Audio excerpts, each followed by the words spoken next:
好，菲律宾同样现在也是非常的不宁静。今天国际刑事法庭证实杜特地将会在14号首次出庭哦。那我们现在看到他是在当地时间就是海牙的时间，14号下午1点钟要出庭。那就是讲说他当时的禁毒战争可能是反人类罪所以现在目前要进行相关的一些审理啊。那但是呢，在国际刑事法庭外头有非常多的支持者，现在已经从菲律宾赶到了海牙监狱外头在抗议，有很多人在挥舞着，我们来看画面直接挥舞着这个菲律宾的国旗也有人模仿了杜特地标志性的握手姿势然后高举标语说我们跟杜特地站在一起。所以现在目前菲律宾的这个对立的情势也在升温当中，甚至还有非常多的菲律宾的军队呢，他们现在动向也是让大家所瞩目，有很多军人是直接辞职表态支持杜特地也就是说现在可能这菲律宾已经进入到类似内战的这种状态所以看起来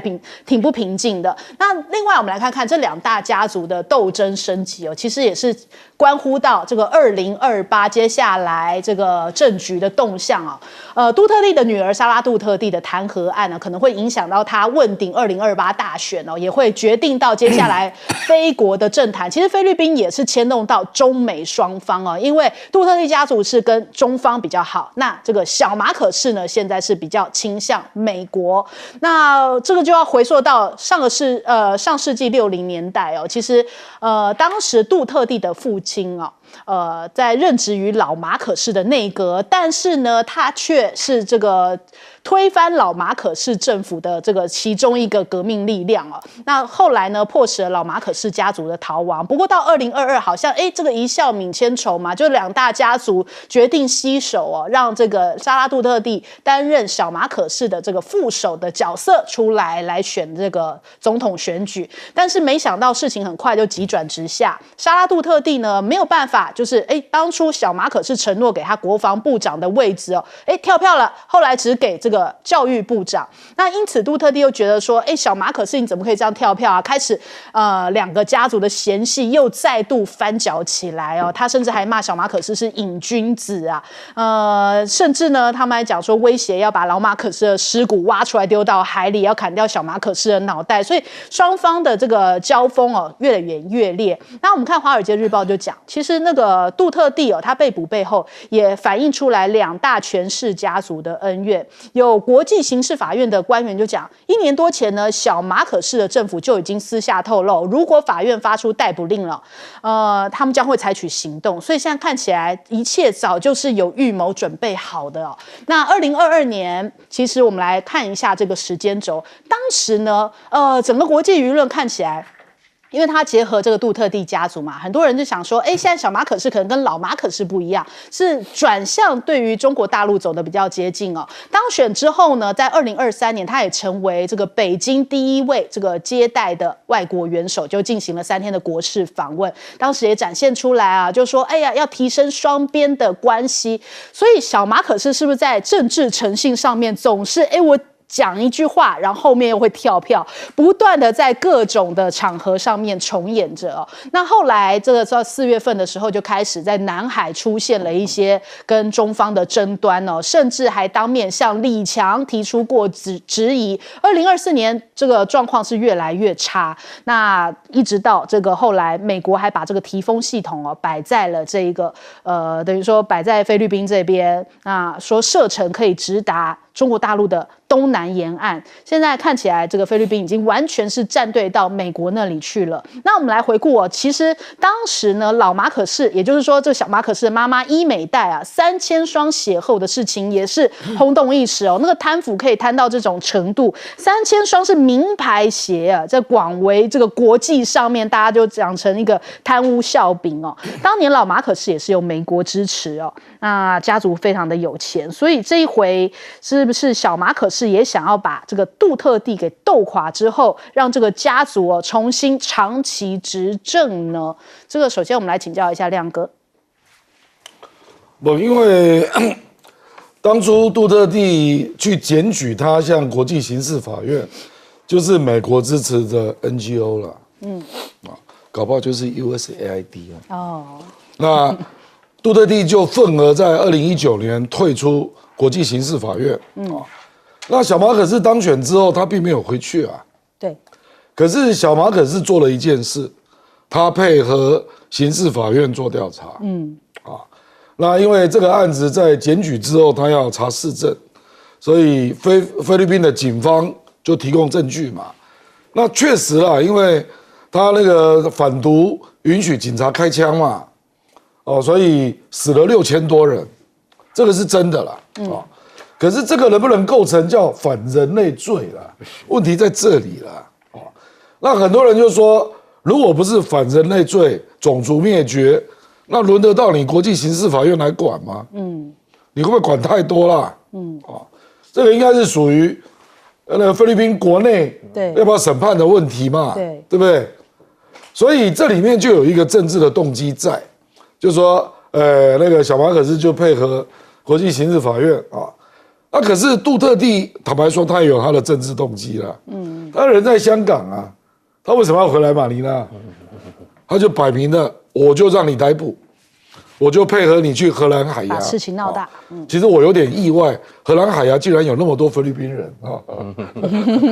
反正就是你要知道，他下台的时候，民调81%，所以他的政绩是广受中下阶层支持的啊。因为如果没有把那个毒压下去，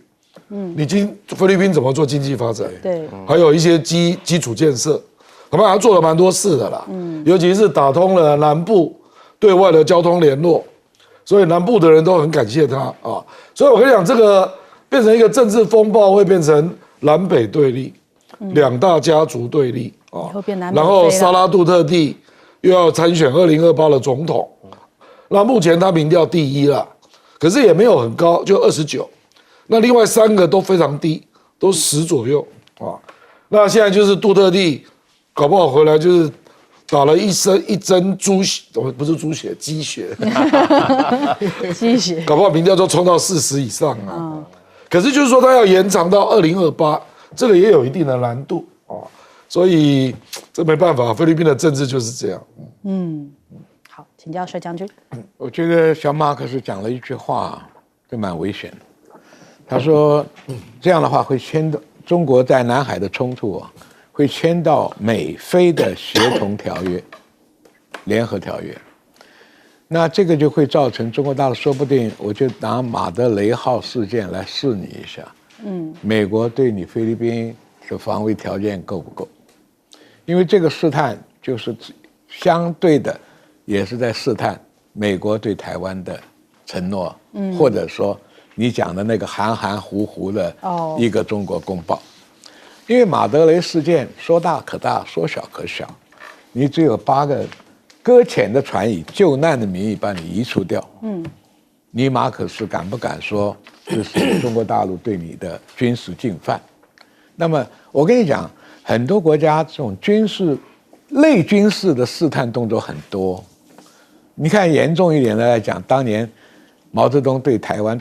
金门打这个823炮战，就在试那个时候美中就是中华民国的防卫条约，那也试出来了啊！你美国军舰都退在廖楼湾很远的地方，不敢靠近。这种行为啊，你说它是军事，它是军事行动，它的目的它没有派兵占领金门的，它就是试探。那现在这个问题，你菲律宾在南海这样闹。天天搞碰瓷，搞得中国大陆也很烦，说不定就拿以救难搁浅船只的菲律宾船员强迫遣返，这看你的反应。也相对的就有点支持杜特地的问题，因为你马可斯的威信，马可斯现在有点像我们的领袖一样，哎呀，美国一定会出兵协助我们，那这个试探它就有政治的意义了。是军事上的一个类军事的行动，但是做出一个政治性的试探，也会影响到你的政局。我们这边不一天到晚讲吗？美国会出兵，会资助我们，会援助我们。那这个问题很可能会被这么一个小的试探动作挑出来。那你美国的态度，我认为美国现在，川普忙在内忧外患，内部因为大裁员引起的抗争太多，外部俄乌战争你摆不平，什么就任后100天，现在可能要搞1-2年，因为泽伦斯基敢跟你吵架，敢今天不认同的这个，他是后面有欧洲的支持，你美国不支持他也有人支持，所以现在我觉得俄乌战场不会那么快。那菲律宾这边又是一个起火点，那台湾又在搞这么一个起火点，对，所以这个形势这区域上都乱了，那什么时候爆发我们不知道。好，我们来请教吴老师。其实菲律宾总统他们换人很明显会影响到他们的对外关系，特别是对美中的关系。其实杜特地在任的时候，中非关系相对非常较为稳定，因为我们知道杜特地的亲中政策蛮明显的，而且他不管是在我们讲的石斑鱼契作也好啦，共同开发搁置争议共同开发也好，跟北京交流还蛮密切的。那马可仕上台的时候呢，他一开始也是想要跟中国做生意的。小马可仕上来，他2023年1月就第一个拜访就是北京。特别他们是针对所谓这个中非在南海的天然气、石油共同开发，想要恢复。因为其实，在杜特地的最后几年的时候，那个中非的这个共同天然气还有石油开发停下来的，最主要是因为对于这个我们讲 revenue 这个收益的分配没有谈拢。菲律宾的宪法规定，任何的这个国营企业，像菲律宾石油公司开采不要跟中国一起合作开采，但他只要是菲律宾国有石油公司开采的，他们拿60%的收益。那北京说我们最少要49%，所以在杜特地晚期的时候就破局了。小马可上来他一上台就立刻跟北京说我们要恢复这个共同开采然后呢还要再恢复3条铁路的建设，但后来这个东西都石沉大海，因为南海的议题不断的在翻搅，当然美方的这个势力在后面有在这个鼓动也有关系。然后后来我们也知道，这个贺锦丽还拜访了这个菲律宾，还有我们还加强这 EDCA 双边的合作强化，然后菲律宾有给5个基地让美军轮流使用，这个时候让这整个中非的关系陷入一个非常大的僵局。那现在呢，因为菲律宾国内的政治动荡我想沙拉杜特地回来的机会相对的高，如果他能挺过这次弹劾，然后呢，这个杜特地在这个司法迫害将这个选举炒作往前推进我想小马可仕现在遇到国内政局的危机是蛮明确的，然后又遇到所谓川普在这个我们讲对外关系上面不太对这个亚洲不太使力，所以我想小马可仕的内忧外患让他可能会做出一些错误的举措，有可能。好，我们先休息一下，广州马上回来。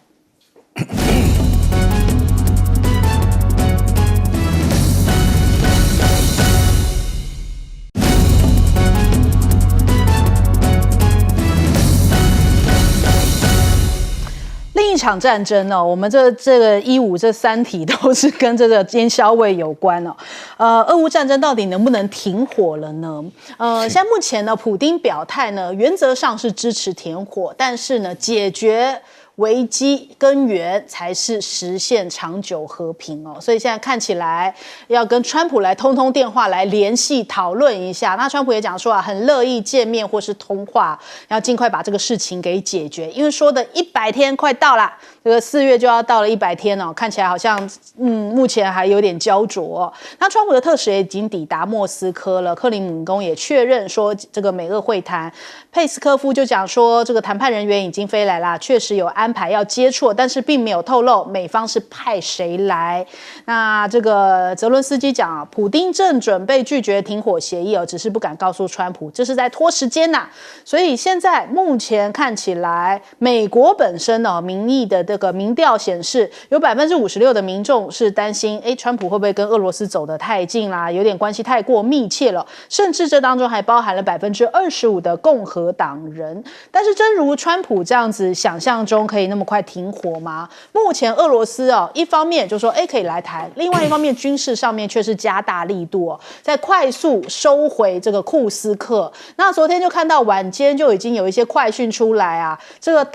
大部分的这个库斯克边境的区域一些重要的一些等于说关键点都已经拿回来，像是这个苏贾，它是位在西南部的这个城镇，它其实目前已经收回了这个控制权。那乌军仍然在这边，还有一些部队留在这里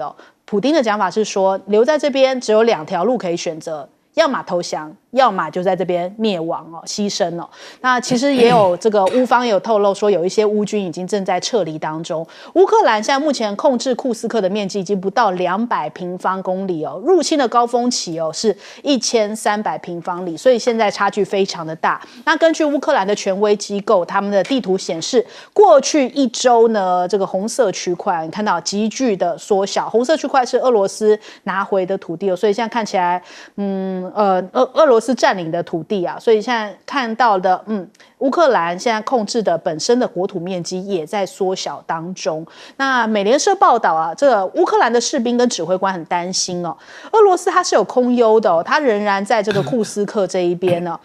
持续对于这个库斯克士兵的后勤补给路线在投放一些这个炸弹哦，所以现在目前就算要撤离，恐怕也不是那么的容易。那美国是不是在中东这边越来越没影响力啊？看到这个美国在俄乌上面处理啊，也是现在很焦灼哦。但是呢，中俄伊3国已经是在这个阿曼湾海上军演哦。俄罗斯还另外派了2艘舰来展现一下远程投射的能力呀。那俄罗斯国防部讲说，3国的军舰2天来已经在这个昼夜进行火力演练，在模拟敌方的无人艇、无人机的这样子针对他们的开火方式，还有模拟解救被恐怖分子劫持的一些船只。3国的特种部队现在是已经可以联手出击啦。这美国不是一直有一些地缘政治专家说，千万不要把中俄伊凑在一起嘛？这下子凑得好好的哦，恐怕这个北韩也已经算在其中了，因为北韩也已经到了这个俄乌战场了。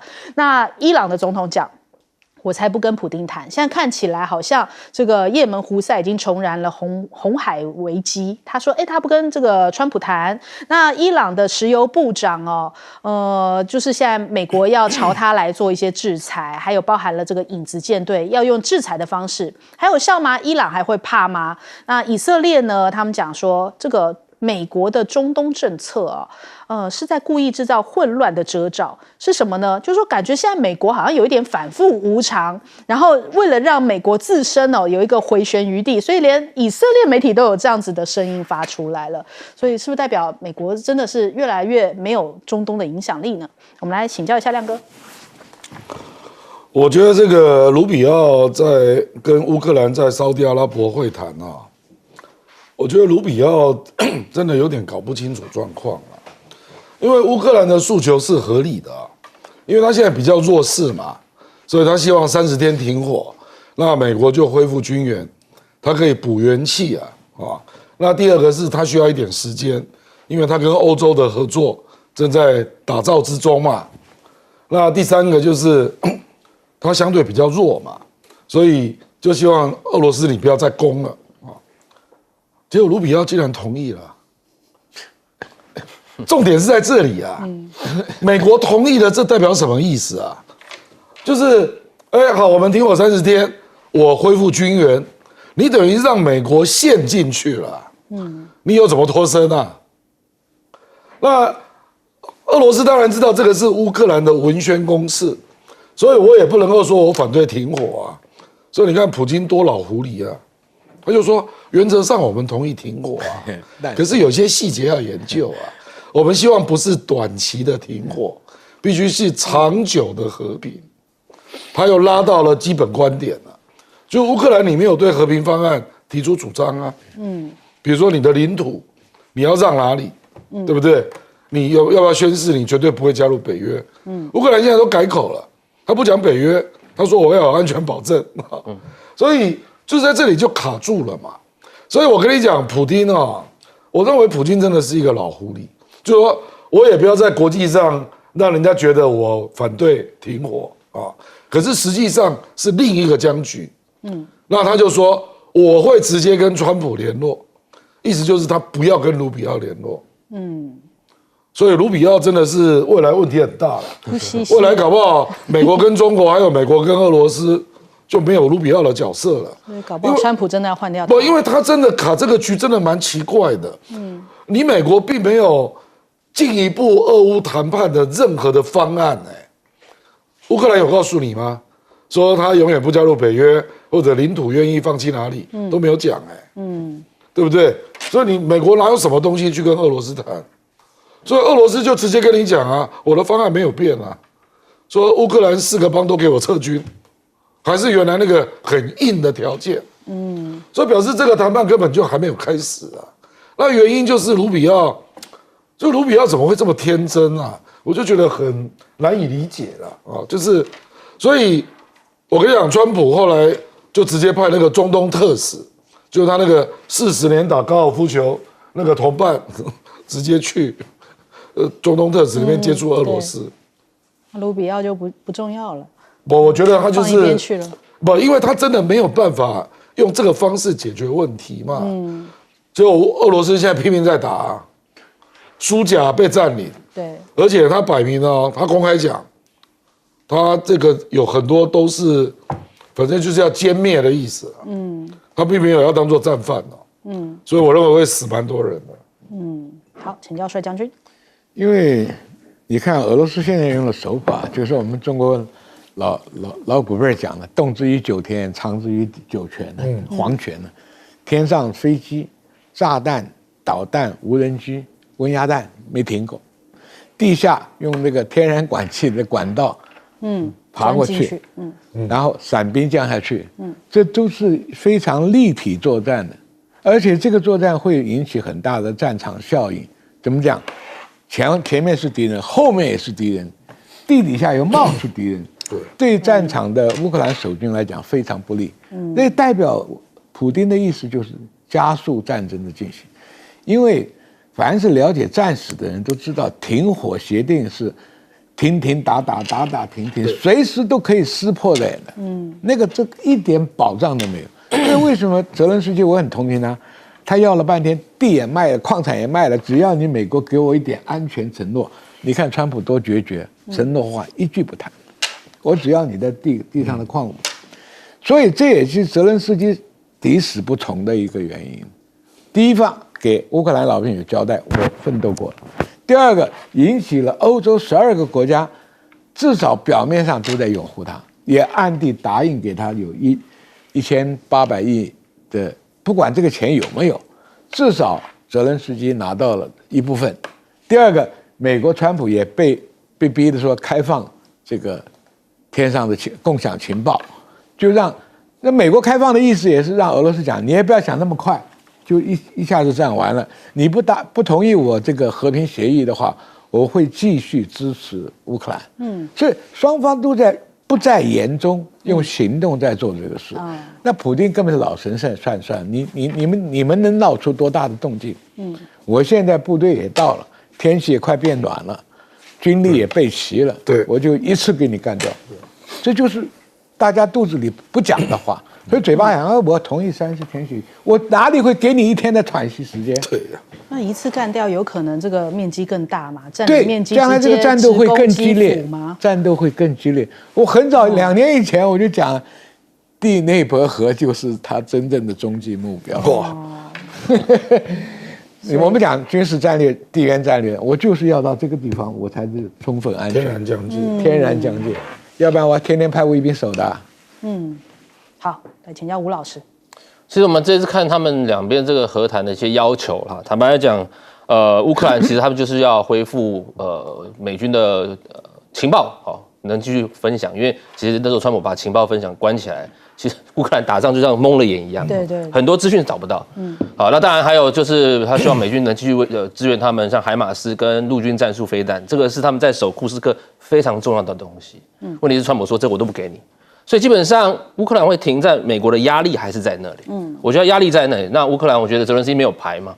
那当然他还要再跟欧洲要更多东西的时候，他希望这个时间能再拉长所以乌克兰停战，我们可以看得出来是有原因。普丁停战是我觉得比较让我比较讶异啦，因为他讲说好，我们可以谈停战，可是他的这个停战条件相对于较为难达成。比方说，乌克兰不得加入北约，他说你这个要讲出来。而且你要给我白纸黑字弄出来。过去这个是我们战争发生的原因对，其实我们在研究战争发生的原因，这种叫做同盟啊。同盟是发动战争很大的因素。你有同盟，特别是5年内有强权的同盟，都会发动战，都会打仗的不得在乌克兰部署外国军队，就是你外国势力不要进来。简单来讲，不管你是波兰也好，美国也好，欧洲德国也好，你不要有军队在乌克兰。简单讲，你就是去纳粹化了。对，好，这也是当时普丁发动战争的原因。他觉得你乌东在搞纳粹嘛。而且要承认克里米亚跟这个4个地方我占下来，其实普丁这一次他花了钱死了100多万人，他要这个东西我要确认起来，对不对？赫尔松、卢甘斯克、顿涅茨克、扎波罗热，我这4个我要确定下来，我要让克里米亚整个活起，因为还没打仗前，克里米亚是个像海外飞地，它甚至会缺水。那时候他们自来水有时候被断了，被断了，克里米亚就没有自来水。普丁他花了钱打了仗，他要拿回他的东西，所以他第4个条件说，这个我要全部一条线拉下来，不管是将军说的要用地内博合作疆界也好，或是我先这边停下来，承认这4个是我的。我觉得这4个条件相对于严苛，不过我想普丁他老神在在，我觉得现在他现在目标还有一个就是他要把库斯克全部拿回来，因为库斯克是他重中之重，历史上只要打到库斯克的外国势力到库斯克，俄罗斯一定要打回来。那现在目前他已经收复5/6了，剩下1/6嘛，对不对？现在200多平方公里我觉得他会加动这个力度，然后当他能把库斯克完全收回，他会往这个停战的方向会来，我想会稍微先停下，对，但是是不是能维持永久和平我觉得这个大哉问因为我们知道国际关系，我们讲康德的永久和平是很难达成的，你要又有同样的体系，又要加入同样的国际组织，要经贸的互赖。我觉得在乌克兰跟俄罗斯这个冲突上面，要达成永久的和平论，我觉得相对于困难。毕竟他们仇恨在这里，疆界的失去在这里，两边的人民的仇恨，还有外国势力的干预在这里。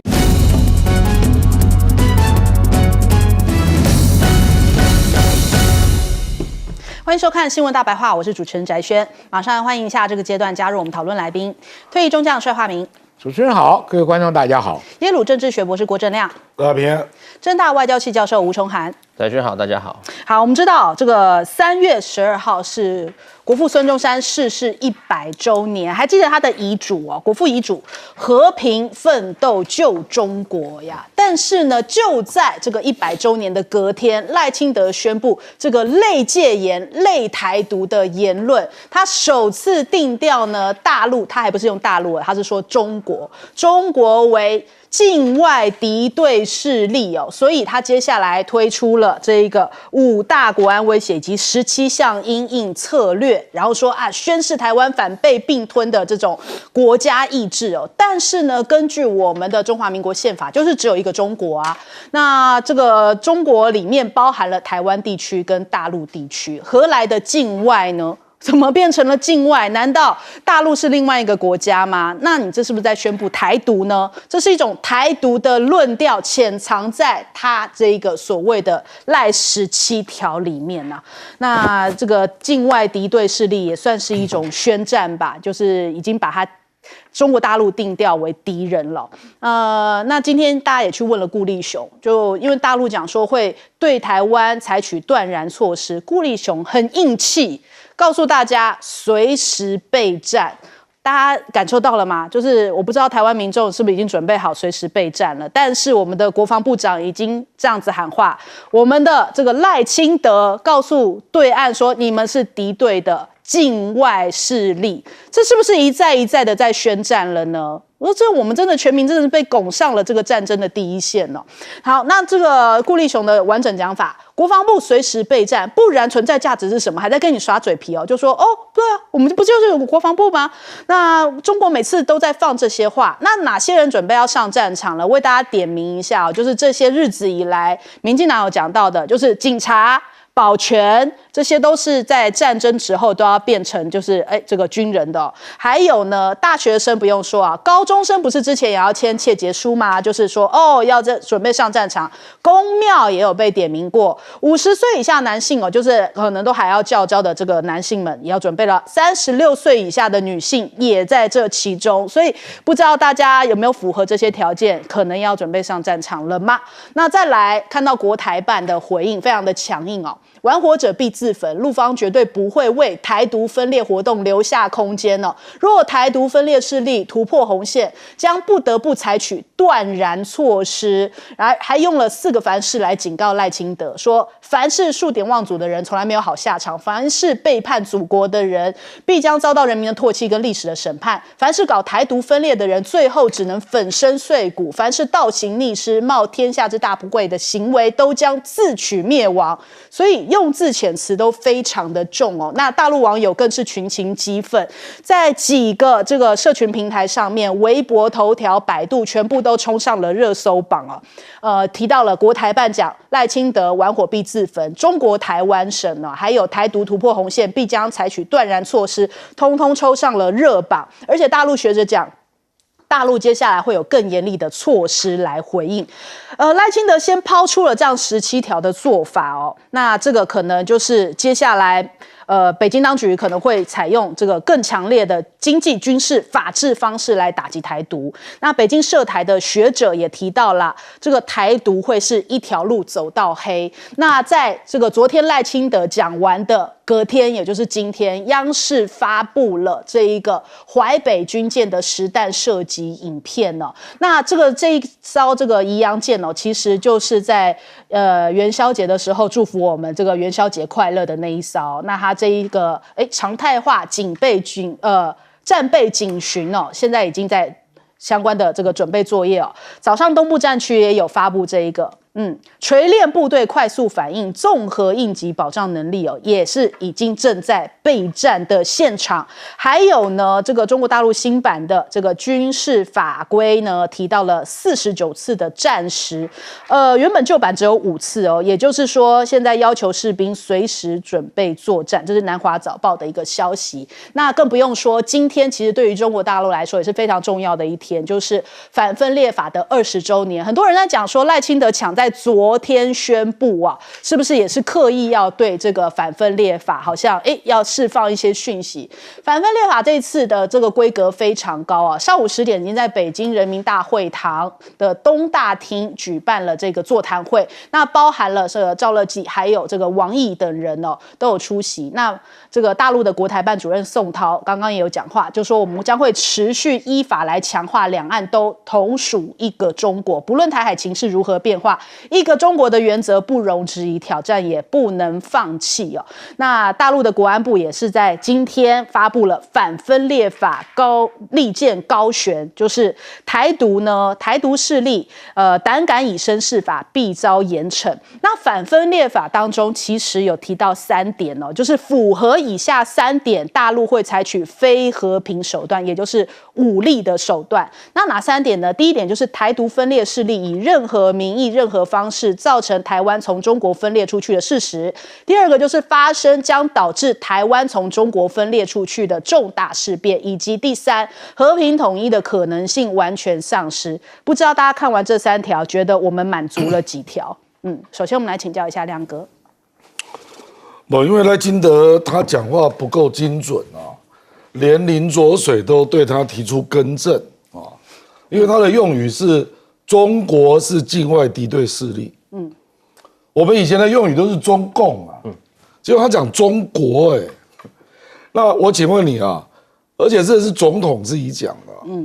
我们国安法第2条事实上都留有一点模糊空间，就是说中国大陆、港澳地区，任何外国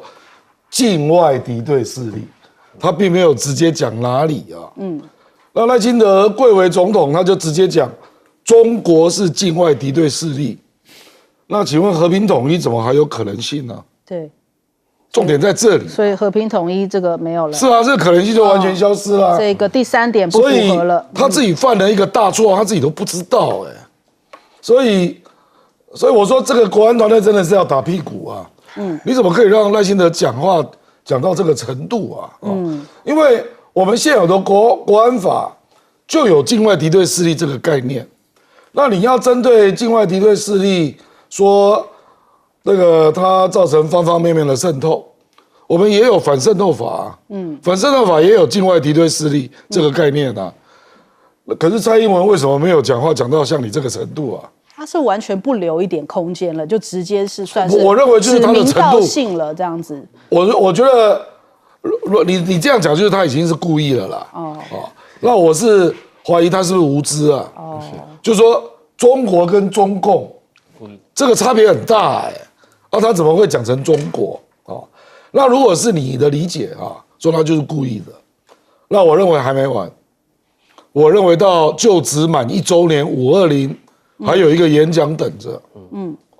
那搞不好还有更霹雳的说法，所以我坦白说了，这个他所讲的说现役军人跟退役军人，有涉及共谍案，现役15个嘛，退役28个，总共43个这些案件大部分都是在蔡英文任内那蔡英文当总统当了8年，为什么他没有像你这样的举措因为这个事实上是长期存在的现象而且我们从这里去推论，我们应该是去强化军中保防吧你怎么会去连结到军事审判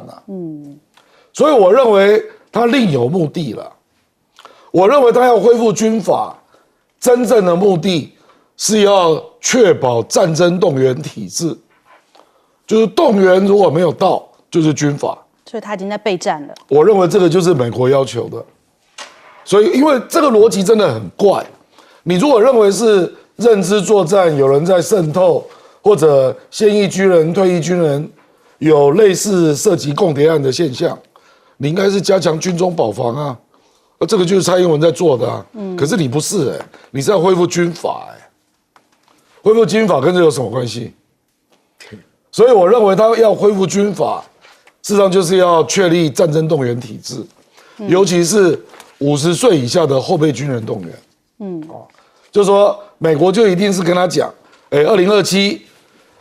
中国大陆大概准备好了武统的客观条件，那你到底准备了多少？就是你到底法制上你准备了多少所以我认为这一点是在回应美国。那当然还有另外一点，我认为他是把很多两岸的一些东西通通都是塞进来嘛，那就是要弄一个更高的抗中保台的基调，那这个完全就是为了第2阶段的罢免联署，不然没有人需要这样搞因为这个现象，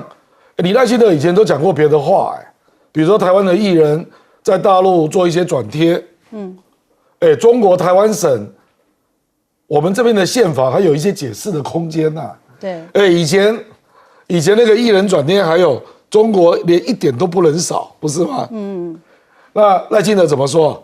赖清德说人家寄人篱下啦，我们可以体谅一下。你以前为什么可以这样讲？那现在就要把它讲成这样？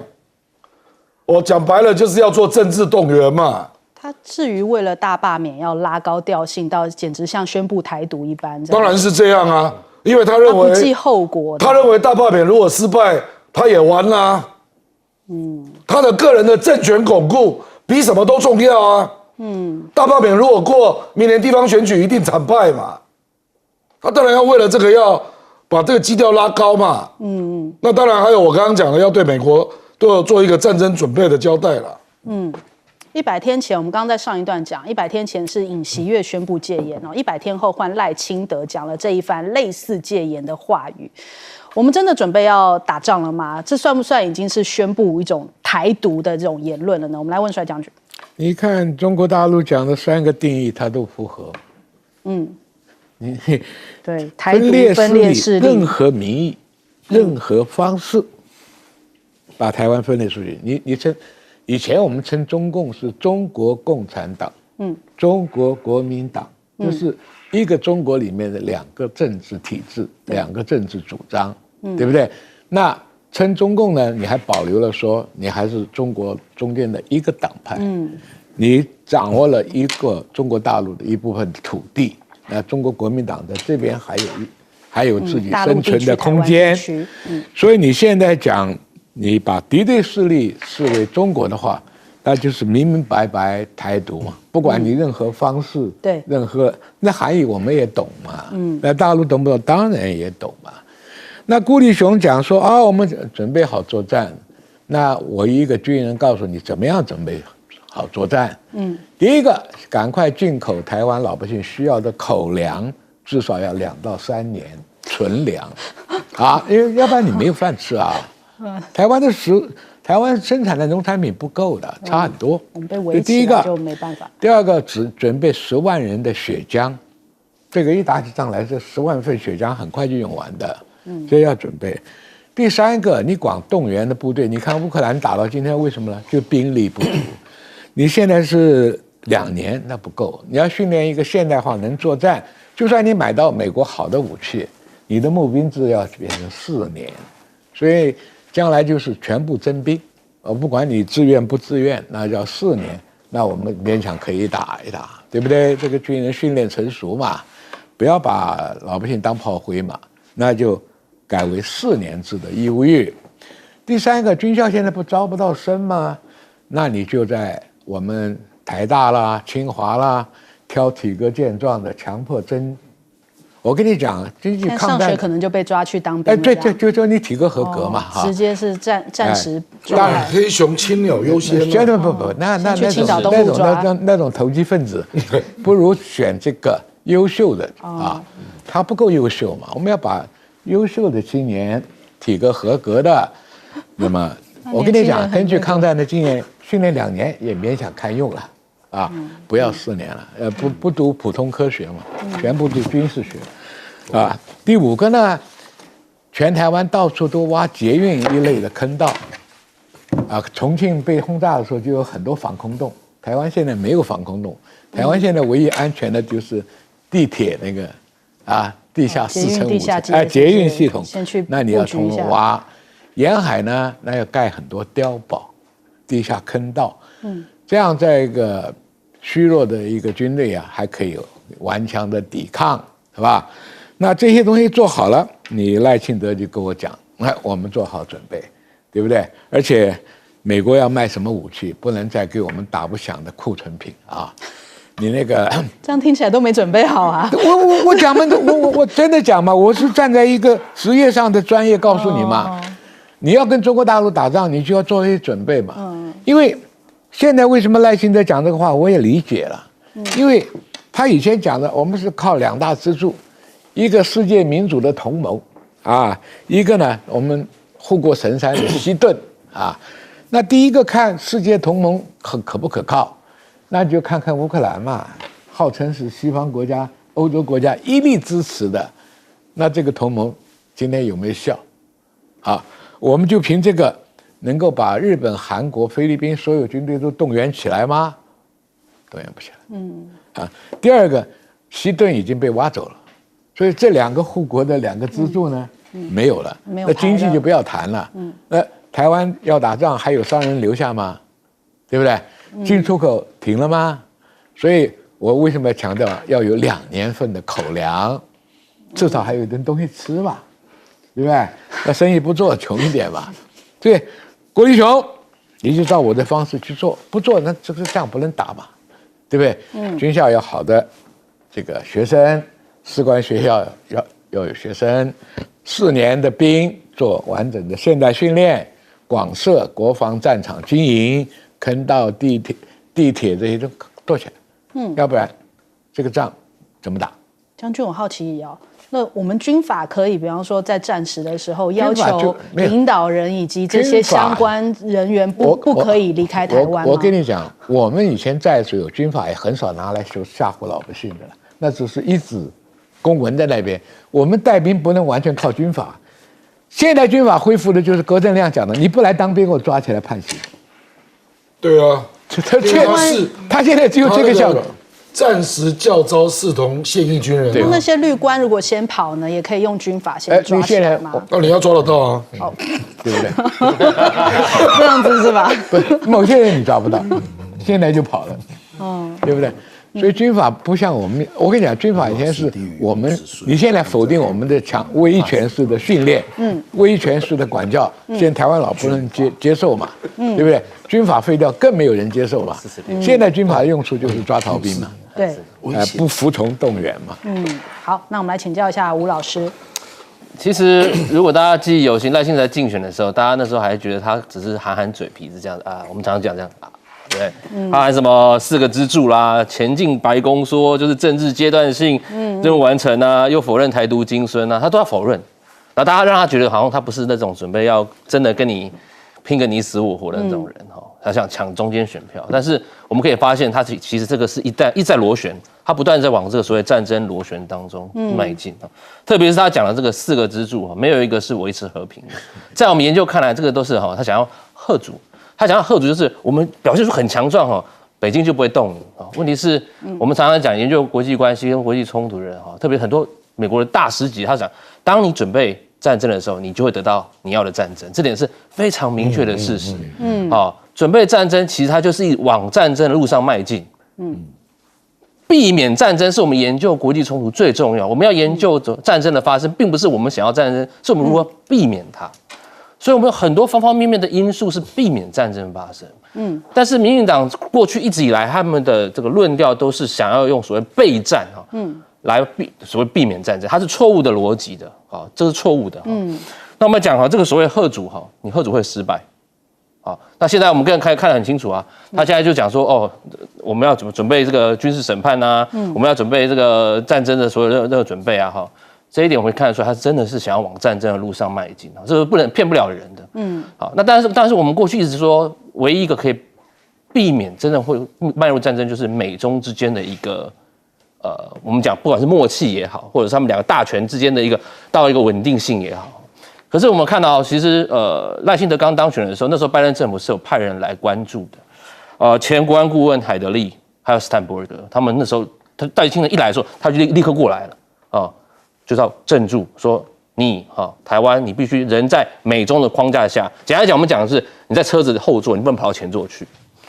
问题是川普上任之后，我觉得目前看起来他的整个局势是川普他有太多事情在忙了。台海问题他感觉没有放很大的心力在这里，而且川普他目前要做的就是乌克兰跟我们讲加沙问题，台海问题他觉得没有那么严重。反而让我觉得赖清德政府抓到这个机会我们感觉上赖想要把整个情势是这样的，他避免接下来习近平跟川普会有一个大交易，所以赖想在现在从后座跳到前座去，来操控、来掌握整个台海局势。所以我觉得这是非常危险的，他是在进行一个挑动，不断的在刺激，他要看北京你承受压力能多大，我们这样子跟你挑战，你能承受的压力多大？我们要看的底线在哪里？你说红线不可跨越，那你跨越看看。我觉得赖清德现在在做这个东西，他的国安团队，他所谓的我们讲的后面的幕僚都在做这方面的。所以各位观众，我们要特别注意。我还再讲一次，